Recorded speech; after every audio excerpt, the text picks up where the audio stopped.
اور ایف آئی آرس کی جہاں تک بات ہے تو وہ بھی میں آپ کو بتاتی ہوں. اس کے بعد مجھے اریسٹ کیا گیا ہے. مجھے میرے ہسبینڈ کو لاہور لے جایا گیا اسلام آباد سے. وہاں پہ جا کر تلاشی لی گئی, میرا دوپٹہ کھینچا گیا اور کہا گیا کہ اس کی تلاشی لو. اور اس وقت کوئی لیڈی کانسٹیبل نہیں تھی, سارے مرد تھے وہاں پہ, جس میں میرا آئیو جو تھا میرے کیس کا, عمران شکیل, اصغر, کوئی گجر تھا, اور باقی لوگوں کے میں نام نہیں جانتی. یہ اس لیے جانتی ہوں کہ ان سے تھوڑا انٹریکشن رہا ہے, یہ آن آف آتے جاتے رہے ہیں میرے پاس, تو مجھے ان کے نام پتہ ہے. جیل میں بھی میرے پاس انویسٹیگیشن کے لیے آتے رہے ہیں. اور اس کا چیئرمین نے پریس کانفرنس میں کہا تھا, بہت بڑی بڑی باتیں کی تھیں کہ ہم لیڈیز کو ہیرس نہیں کرتے, ہم لیڈیز کا نام ریفرنس میں نہیں ڈالتے, لیڈیز سے لیڈیز ہی انویسٹیگیٹ کرتی ہیں. تو بھائی میری دفعہ یہ پالیسی آپ کی کہاں چلی گئی تھی؟ کیونکہ میرے سے آپ انتقام لے رہے تھے اس لیے آپ کے پاس لیڈیز نہیں بچی تھی, یا میں کوئی بہت بڑی دہشت گرد تھی, کوئی میں نے ملک اور قانون کا کوئی بہت بڑا نقصان کیا تھا؟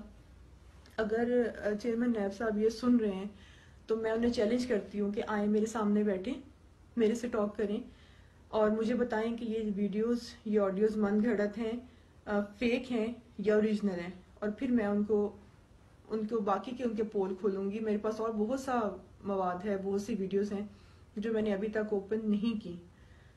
تو اس کے بعد ابھی جب میں 2 تاریخ کو 16 جنوری کو میں اریسٹ ہوئی ہوں, 2 مئی کو میری بیل ہوئی ہے. کیسے ہوئی ہے یہ مجھے نہیں پتا, کیونکہ نیب تو نہیں چاہ رہی تھی کہ میری بیل ہو. اس میں میرے لائرز کا ہاتھ ہے کہ انہوں نے میری بیل کروائی. اور اس کے بعد جب میں باہر آ گئی ہوں تو ہیرسمنٹ کا سلسلہ, مجھے ٹیز کرنے کا, مجھے فالو کرنے کا, مجھے ہر طرح سے تنگ کرنے کا سلسلہ جاری ہے. اس کی ابھی ایگزامپل یہ ہے کہ ایک ہی دن میں 21 مئی کو اسلام آباد کے اندر میرے پہ 3 ایف آئی آرز ہو چکی ہیں, جن میں میرا نام, میرے ہسبینڈ جو 5 مہینے سے جیل میں ہیں, 4 مہینے سے, ان کا نام, میرے 15 سال کے بیٹے کا نام, میرے بردر ان لا کا نام, مطلب پوری فیملی کو انوالو کیا جا رہا ہے کہ اگر وہ نیب سے بچ گئے ہیں تو اب پولیس میں دھر لیے جائیں. تو میں آئی جی پنجاب سے, آئی جی اسلام آباد سے یہ پوچھنا چاہوں گی کہ قانون اتنا عمدہ ہو گیا ہے کہ آپ چند پیسے دے کے, کچھ اپروچ یوز کر کے آپ اس کو اپنے ہاتھوں کی کٹ پتلی بنا سکتے ہو, آپ اس کے ساتھ کھیل سکتے ہو.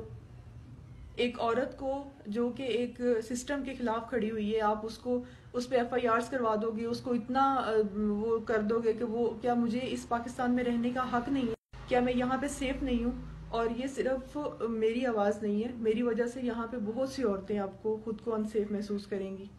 میں عمران خان صاحب سے, آنریبل پرائم منسٹر صاحب سے یہ کہنا چاہوں گی کہ اس کا نوٹس لیں. میں یہ ویڈیوز, میں یہ آڈیو فرانزک کروانے کے لیے تیار ہوں. اس میں کچھ فیک نہیں ہے, کچھ اس میں من گھڑت نہیں ہے.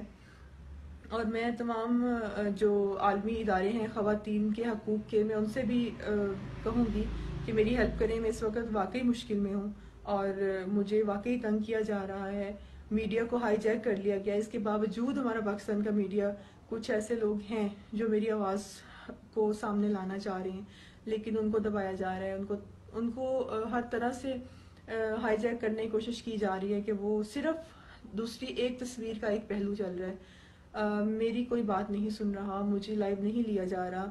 اعظم بخشی کو لائیو لیا جا رہا ہے جو کہ خود نیب میں ایک اکیوزڈ ہے, اور میں جو ہوں, میرا اتنا زیادہ کریکٹر اسیسینیشن اور مجھے تنگ کیا جا رہا ہے. میرا کسی پولیٹیکل پارٹی کے ساتھ کوئی تعلق نہیں ہے, میرا کسی ادارے کے ساتھ کوئی تعلق نہیں ہے, میں کوئی گورنمنٹ سرونٹ نہیں ہوں, میرے ہسبینڈ گورنمنٹ سرونٹ نہیں ہیں, میں ایک سمپل سی ہاؤس وائف ہوں, اور میں لا کی اسٹوڈنٹ ہوں, اور لا کو اتنا سمجھتی ہوں کہ کیا اچھا ہے, کیا برا ہے, کیا نہیں کرنا چاہیے اور کیا کرنا چاہیے. میرا یہ جو کریکٹر اسیسینیشن کیا جا رہا ہے بالکل غلط ہے, اور میں جو بات کر رہی ہوں پروف کے ساتھ کر رہی ہوں. جو بھی میرے بارے میں بات کرے وہ پروف کے ساتھ بات کرے. اور دوسرا, مجھے سیریس قسم کے تھریٹس ہیں. اگر میری لائف میں مجھے کسی قسم کا نقصان پہنچے یا میرے ساتھ کوئی بھی حادثہ ہو تو اس کا ذمہ دار چیئرمین نیب کو ہی سمجھا جائے. اس کے علاوہ میرے ہسبینڈ جیل میں ہیں، ان کو بہت سیریس تھریٹس ہیں، ان کو اندر آ کے لوگ تھریٹ دے رہے ہیں، نیب کے ہی لوگ. اور اگر ہم کورٹ میں جاتے ہیں، کورٹ میں ہمیں تنگ کیا جاتا ہے، ہمیں تھریٹ دیا جاتا ہے. تو کیونکہ آگے چیئرمین نیب ہے تو کوئی کیسے کچھ کر سکتا ہے. تو لیکن میں ایک عورت ہو کے، ایک اس کے الفاظ میں کمزور عورت ہو کے اس کے سامنے کھڑی ہوں، اور میں اس کو یہ بتا دینا چاہتی ہوں کہ میں بالکل بھی پبلک پراپرٹی نہیں ہوں. اور اس جیسا کوئی اور بھی ہے تو اس کو بھی یہ میسج جائے کہ کوئی بھی عورت پبلک پراپرٹی نہیں ہے. اس کی مرضی، اس کی رضا کے خلاف کوئی اس کو ہاتھ بھی نہیں لگا سکتا. اور جو میں اگر اس کے ساتھ ایسے فرینڈلی ویڈیوز کی ہیں تو اس کو ایکسپوز کرنے کے لیے کی ہیں، اور اس کا کریکٹر سامنے لانے کے لیے. مجھے نہیں پتا کہ یہ کیسا ٹائم تھا، یہ کیسی کروشل سٹیج ہے پولیٹیکلی دیکھا جائے، ملک کے حالات میں دیکھا جائے تو یہ کیا چل رہا ہے، مجھے کچھ پتہ نہیں ہے، کیونکہ میں اپنی پرابلمس میں، اپنے مصیبتوں میں گھری ہوئی ہوں اور مشکلات میں پھنسی ہوئی ہوں، اور میرا اس سے کوئی لینا دینا نہیں ہے. یہ میں بس انصاف چاہتی ہوں، جسٹس چاہتی ہوں، اور مجھے امید ہے کہ مجھے ملے گا انشاءاللہ تعالی. جی ناظرین، یہ اس خاتون کا موقف ہے جو آپ نے دیکھا کہ اس نے اپنے موقف کا اظہار کیا، کیونکہ اس وقت سوشل میڈیا پر یا اس وقت پاکستان کے میڈیا پر اس خاتون کا موقف موجود نہیں ہے. یک طرفہ موقف تو موجود ہے کہ جو نگیٹ کیا گیا سارے اس مبینہ آڈیو اور ویڈیو کو، لیکن یہ خاتون کا موقف سامنے لانے کی ایک وجہ یہ ہے کہ تاکہ آسانی ہو سکے کہ اس میں قصور کس کا کتنا ہے. اور میں سمجھتا ہوں کہ ایک انکوائری کمیٹی بننی چاہیے، ایک انکوائری کمیٹی بن کے اس کی تحقیقات ہونی چاہیے.